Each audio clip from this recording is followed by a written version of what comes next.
ನಮಸ್ಕಾರ, ನೀವು ನೋಡ್ತಾ ಇದ್ದೀರಾ ಸ್ಪೀಡ್ ನ್ಯೂಸ್ ಕರ್ನಾಟಕ. ನಾನು ಅಮೃತಾ ಶ್ರೀಕಂಠ. ಬಿಎಂಟಿಸಿ ಎಲೆಕ್ಟ್ರಿಕ್ ಬಸ್ ಎಡವಟ್ಟುಗಳು ಒಂದ ಎರಡ ಹೇಳಿ 2.5 ವರ್ಷದಲ್ಲಿ 13,000 ದೂರು ದಾಖಲಾಗಿದೆ.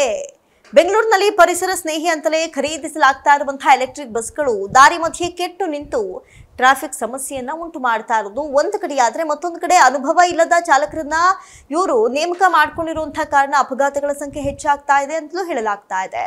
ಎಲೆಕ್ಟ್ರಿಕ್ ಬಸ್ ವಿರುದ್ಧ 2.5 ವರ್ಷದಲ್ಲಿ 13,000 ಪ್ರಕರಣಗಳು ದಾಖಲಾಗಿದೆ. ಇಷ್ಟೆಲ್ಲ ಸಮಸ್ಯೆ ಮಧ್ಯೆ ಸರ್ಕಾರ ಇಂತಹ ಬಸ್ ಖರೀದಿಯನ್ನ ಮಾಡ್ತಾ ಇರೋದು ಯಾಕೆ ಎನ್ನುವಂಥದ್ದು ಪ್ರಯಾಣಿಕರ ಪ್ರಶ್ನೆ. ಪರಿಸರ ಸ್ನೇಹಿ ಅಂತ ಬೆಂಗಳೂರು ಮಹಾನಗರ ಸಾರಿಗೆ ಸಂಸ್ಥೆ ಬಿಎಂಟಿಸಿ ಪರಿಚಯಿಸಿರುವಂತಹ ಎಲೆಕ್ಟ್ರಿಕ್ ಬಸ್ಗಳು ಅತಿದೊಡ್ಡ ತಲೆನೋವಾಗಿ ಪರಿಣಮಿಸ್ತಾ ಇದೆ.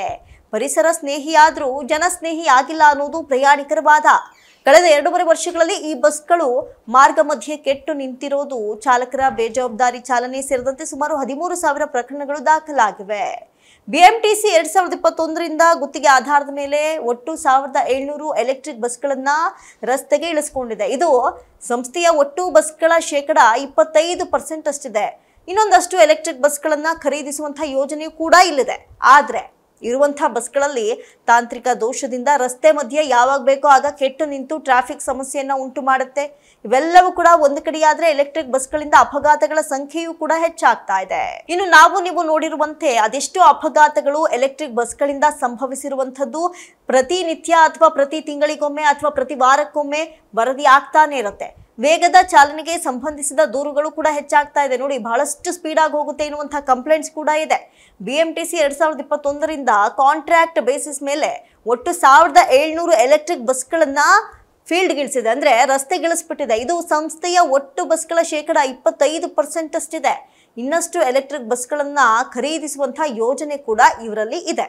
ಇನ್ನು ಒಂದೇ ತಿಂಗಳಲ್ಲಿ 281 ಬಸ್ ರಿಪೇರಿ. ನೋಡಿ, ಎಲೆಕ್ಟ್ರಿಕ್ ಬಸ್ಗಳಲ್ಲಿ ಚಾರ್ಜಿಂಗ್ ಬ್ಯಾಟ್ರಿ ದೊಡ್ಡ ಸಮಸ್ಯೆ. ಬ್ಯಾಟ್ರಿ ಅತಿಯಾಗಿ ಬಿಸಿಯಾಗೋದು, ಬ್ಯಾಟ್ರಿ ಬೇಗನೆ ಚಾರ್ಜ್ ಕಳೆದುಕೊಳ್ಳೋದು, ಸರಿಯಾಗಿ ಕಾರ್ಯವನ್ನ ನಿರ್ವಹಿಸದೇ ಇರೋದ್ರಿಂದ ಬಸ್ಗಳು ಅಲ್ಲಲ್ಲಿ ಹಠಾತ್ತನೆ ನಿಲ್ಲೋದಕ್ಕೆ ಕಾರಣವಾಗುತ್ತೆ. ಎಲ್ಲೋ ಒಂದ್ ಕಡೆಯಿಂದ ಮತ್ತೊಂದ್ ಕಡೆ ಹೋಗ್ಬೇಕು, ಆಫೀಸ್ ಟೈಮಿಂಗ್ಸ್ ಹೋಗ್ಬೇಕು, ಸ್ಕೂಲ್ ಟೈಮಿಂಗ್ಸ್ ಹೋಗ್ಬೇಕು ಅಂದಾಗ ಈ ರೀತಿ ಕೆಟ್ಟು ನಿಂತ್ರೆ ಹೋಗೋದಕ್ಕೆ ಬಹಳಷ್ಟು ಕಷ್ಟವಾಗ್ತಾ ಇದೆ. ಇದರ ಜೊತೆಗೆ ಎಸಿ ವ್ಯವಸ್ಥೆ ಕೈಕೊಟ್ಟ ಹಲವು ಘಟನೆಗಳು ಕೂಡ ನಡೆದಿವೆ ಅಂತ ಚಾಲಕರು ಹೇಳ್ತಾರೆ. ಇಷ್ಟೆಲ್ಲಾ ಸಮಸ್ಯೆ ಕೇಳಿಬಂದ್ರು ಸರ್ಕಾರ ಎಲೆಕ್ಟ್ರಿಕ್ ಬಸ್ಗಳನ್ನ ಮತ್ತೆ ಪರ್ಚೇಸ್ ಮಾಡ್ತಾನೆ ಇದೆ. ಕಳೆದ ಸೆಪ್ಟೆಂಬರ್ ತಿಂಗಳೊಂದರಲ್ಲೇ 281 ಬಸ್ಗಳು ಕೆಟ್ಟು ನಿಂತಿದ್ದು, ಅವುಗಳಲ್ಲಿ ಹೆಚ್ಚಿನವು ಎಲೆಕ್ಟ್ರಿಕ್ ಬಸ್ಗಳಾಗಿವೆ. ರಸ್ತೆ ಮಧ್ಯೆ ಕೆಟ್ಟು ನಿಂತ್ರೆ ಒಂದು ಅದ್ರೊಳಗಿರುವವರೆಗೂ ತೊಂದ್ರೆ, ಹೊರಗಡೆ ಟ್ರಾಫಿಕ್ ಕಿರಿಕಿರಿ. ಬೆಂಗಳೂರಿನಲ್ಲಿ ಮೊದಲೇ ಟ್ರಾಫಿಕ್ ಸಮಸ್ಯೆ ಕೇಳೋಂಕೆ ಇಲ್ಲ. ಸವಾರ ತನ್ನ ಮನೆ ತಲುಪೋದಕ್ಕೆ 10 ನಿಮಿಷ ಮಾತ್ರ ಸಾಕಾಗಿದ್ರೆ, ಆದ್ರೆ 15ರಿಂದ 20 ನಿಮಿಷ ಈ ಟ್ರಾಫಿಕ್ ನಲ್ಲೇ ಆತ ಕಳೆಯುವಂತಹ ಪರಿಸ್ಥಿತಿ ಇದೆ. ಇದು ಬೆಂಗಳೂರಿನ ಮೇಜರ್ ಪ್ರಾಬ್ಲಮ್. ಅಕಸ್ಮಾತ್ ಪ್ರಮುಖ ರಸ್ತೆಗಳಲ್ಲಿ ಎಲೆಕ್ಟ್ರಿಕ್ ಬಸ್ ಕೆಟ್ಟೋಗ್ಬಿಟ್ಟು ನಿಂತ್ರೆ ಅವುಗಳನ್ನ ಮತ್ತೊಂದು ಬದಿಗೆ ತರೋದಕ್ಕೆ ಅಸಾಧ್ಯ. ಡೀಸೆಲ್ ಬಸ್ಗಳನ್ನಾದ್ರೂ ಸುಲಭವಾಗಿ ರಸ್ತೆಯ ಬದಿಗೆ ತರಬಹುದು, ಆದ್ರೆ ಎಲೆಕ್ಟ್ರಿಕ್ ಬಸ್ ಹಾಗಲ್ಲ, ಸಾಧ್ಯವೇ ಇಲ್ಲ.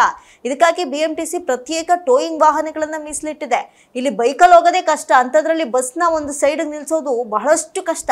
ಇತ್ತೀಚೆಗೆ ಹೊರವರ್ತಲ ರಸ್ತೆಯಲ್ಲಿ ಈ ಬಸ್ ಕೆಟ್ಟು ನಿಂತು ಕಿಲೋಮೀಟರ್ ಗಟ್ಟಲೆ ಟ್ರಾಫಿಕ್ ಜಾಮ್ ಉಂಟಾಗಿ ಮಾರತ್ತಹಳ್ಳಿ, ಕಾಡುಬೀಸ್ನಳ್ಳಿ ಮತ್ತು ಬೆಳ್ಳಂದೂರು ಕಡೆಗೆ ಸಾಗುವಂತಹ ಪ್ರಯಾಣಿಕರು ತೀವ್ರ ತೊಂದರೆಯನ್ನ ಅನುಭವಿಸಿದಂತಹ ಘಟನೆಯನ್ನ ನಾವಿಲ್ಲಿ ಸ್ಮರಿಸಬಹುದು.